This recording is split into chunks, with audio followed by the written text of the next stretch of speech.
Howdy doody, Buckaroonies. Freshly shaved Evil Fantano here, back at you with another kooky, wacky episode of Bruh, Why Do You Always Look So Tired? I don't know about you, but I have way too many plugins, and I tend to go through plugins in sort of phases. In a way, it's like that one year in the mid-2000s when everyone collectively decided they were going through a alt-edgy emo streak and suddenly started buying darker colored polos at the Aeropostale at the mall and listening to any Kesha song or 3 Days Grace's Pain for what felt like a f***ing eternity. A couple of months ago, KV331 got in touch with me asking to sponsor a video about some of the updates to their plugin Synthmaster 2, and I ended up just shelving that whole project because I decided that a video of me just rambling about feature updates that could be just as easily summed up in a changelog is really not all that interesting.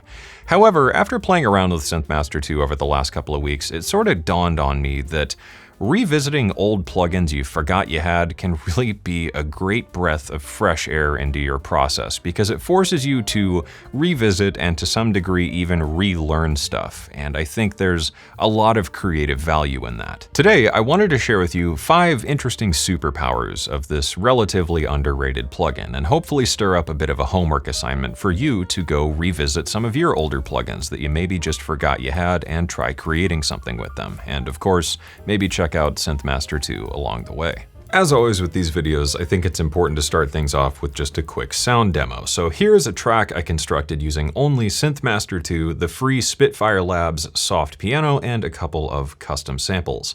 Let's take a listen.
Coming soon to a DAW near you. So that is what I made here using Synthmaster, Labs, and some samples. So let's take a look at why I've been finding this plugin pretty inspiring lately. As I mentioned in my initial Synthmaster videos years ago, one of the things I like most about Synthmaster is the rather exhaustive preset library. If we go into the browser, there are now just shy of 2,000 total presets, and what makes this unique is that KV331 has done a really good job keeping up a good quality standard across all of these presets, meaning there's not a whole lot of filler and everything in here is very usable. This made it really easy to start just laying down music and then going in, finding more presets that layer nicely together, and then refining those by going in and tweaking them. This whole track really kicked off with the Labs soft piano, and I had this sort of sound going.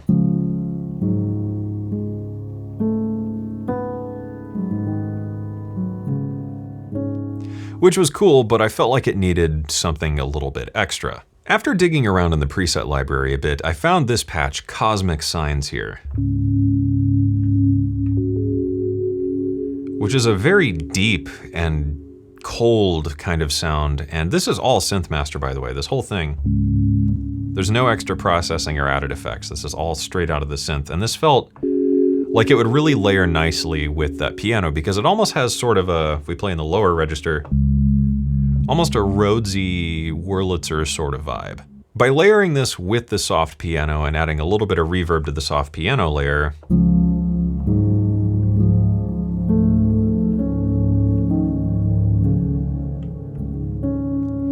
really had a nice full sound that immediately kind of placed me somewhere to start off a track. One of the most interesting aspects of Synthmaster 2 to me is the unique oscillators that really open up some sort of different sounds I haven't been able to get out of other synths. Synthmaster 1 consists of 2 oscillators and then 4 modulators, but the oscillators have some kind of cool types, including an audio input where we can run audio through Synthmaster and do all sorts of weird stuff with it. What I've done here is I used the additive oscillator combined with the vector oscillator to make this huge, epic cinematic pad. If I take off the extra processing here, it sounds like this.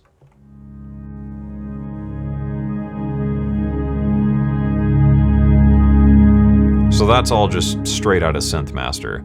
What makes the additive oscillator in Synthmaster particularly interesting though is that each of the partials, we have 8 in total, can be any waveform you want. So I just went in, right-clicked, and loaded a random waveform for the first 2 partials. I went in and started detuning them, adding some changes to the volume, and then even modulating the volume of the 4th partial, added some drift and a little bit of movement to everything, and suddenly we've got this very complex, if we disable the second oscillator and the filter,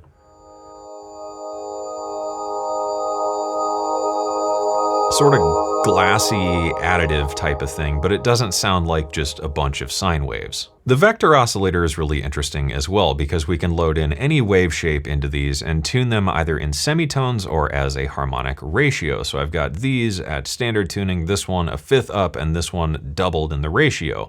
Adding a little bit of drift and movement to this, and we've got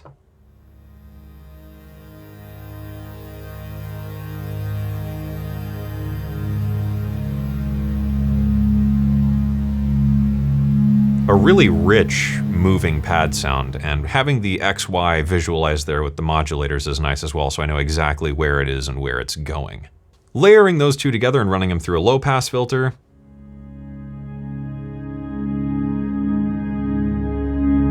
I've got this huge epic pad that really sits nicely under that piano and sine layer. The oscillators of Synthmaster are pretty exceptionally powerful because we can also use these modulators in a variety of different combinations to provide either phase or frequency modulation, as well as use the modulators again to provide AM or RM before feeding them into the filters.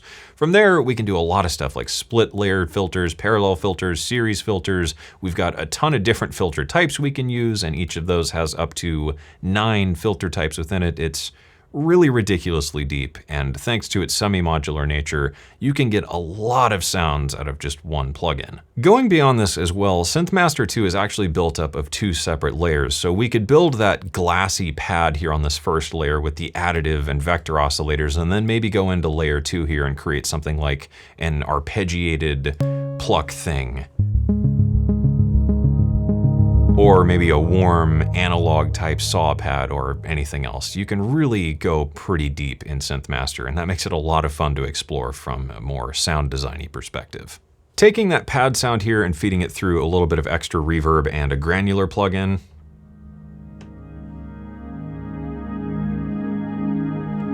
and I've really got this whole sonic world laid out before me, which is a great way to set a mood and a vibe to start off a track. Because Synthmaster is so deep, there's a lot to explore in it, but what's even more fun is that pretty much every parameter is open for modulation, which is something you don't typically see, and you can MIDI learn just about anything as well. So for example, on this additive pad layer, if I maybe wanted to pan the 4th partial, I could either add modulation or even MIDI learn that parameter. And this goes for effects and stuff as well. So if we go into our bus effects, maybe I want to automate the width of the delay with a MIDI controller or anything like that. So there's a lot of sonic possibilities and interesting twists once you do have a patch going to take it even further and make it more versatile and expressive. In this track here, there's a couple sounds with this bass layer and these 2 percussive layers. And by assigning some stuff with the mod wheel,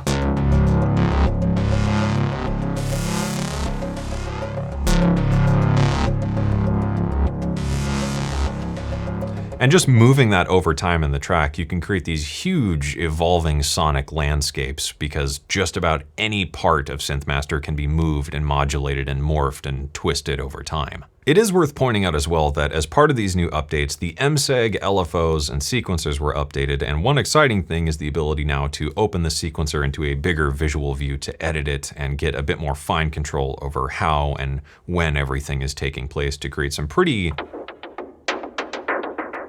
interesting and complicated sequence effects. One of the most interesting parts of these recent Synthmaster updates, and probably one of the most inspiring features, at least in my opinion, is the new online preset browser. If we go into the browser here, there's online mode, and this is a collection of presets made by the Synthmaster community. Now, here there do be dragons to some degree because there's really no quality control over this, but at the same time, that's what makes it its greatest strength, because virtually every time you open Synthmaster, there's going to be a new sound in there, and you have no idea what that'll be. As I was working on this track, I had these kind of swell effects and impacts going.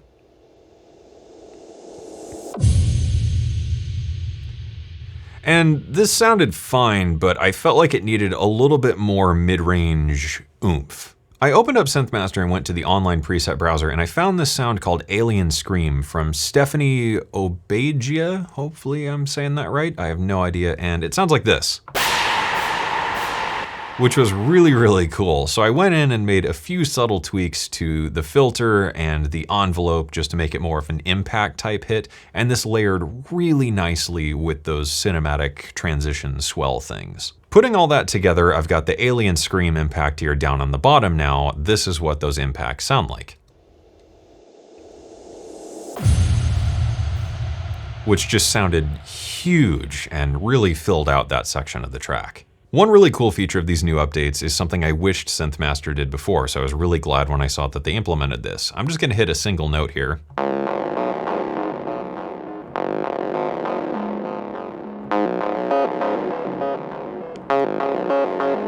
And you'll hear it's randomizing the pitch, but it's snapped to a musical scale. And I'm so glad that this feature was added because it's a really great way to add little subtle twists and textures to things in the background. To do this, you can just right click on any of the tuning parameters and go to Quantize Pitch and then select a musical scale. In this case, I just did pentatonic minor. To get this to be generative and move around, what I did is tie this to one of the sequencers. So if I go into this first sequencer, I've got the randomization all the way up. So every time I play this,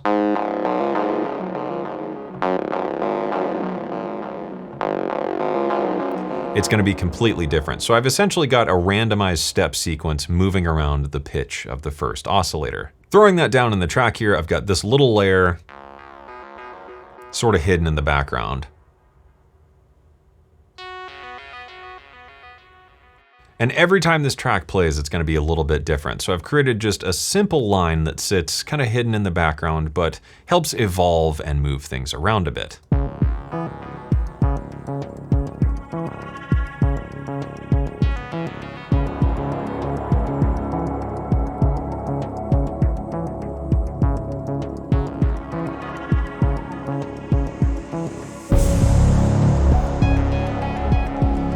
So that's a great way to add some movement and interest to something in a little bit of a subtle way. Finally, closing things off, I wanted to share just one last sort of hidden feature you might not know about as part of these new updates.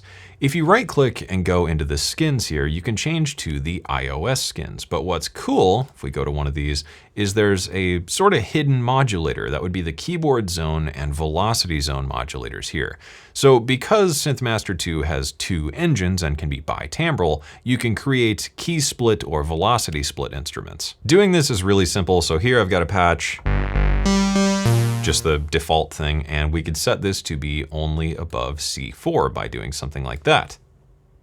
So now it's not playing, and if I go above that, or a note occurs that's above that, then it'll sound. We can also use velocity splitting, so we could say that this sound is only going to occur if I play a velocity of above 64, or even add a fade to the keyboard zone and velocity zone. So we could have a sound that's more intense in the middle of the keyboard and then fades away as I play lower or higher on the keys. This is sort of a hidden thing and can only be accessed in the iOS skin, so just something to keep in mind and maybe try out in one of your patches. And so that's a look at some of the stuff I found interesting and inspiring about revisiting Synthmaster 2, which is a plugin I haven't messed with all that much in probably almost a couple of years. So hopefully this video inspires you to maybe check out Synthmaster because it's cool, but more importantly, re-explore some of those plugins you might have neglected and let gather a bunch of digital dust on your hard drives. Of course, if you end up making something cool revisiting some of your old plugins, feel free to share it with me on social media or on the Discord. I always love to hear what you're out out there and what you're up to. With that, a big thank you to KV331 for sponsoring today's video and helping to support the channel, and thank you for watching.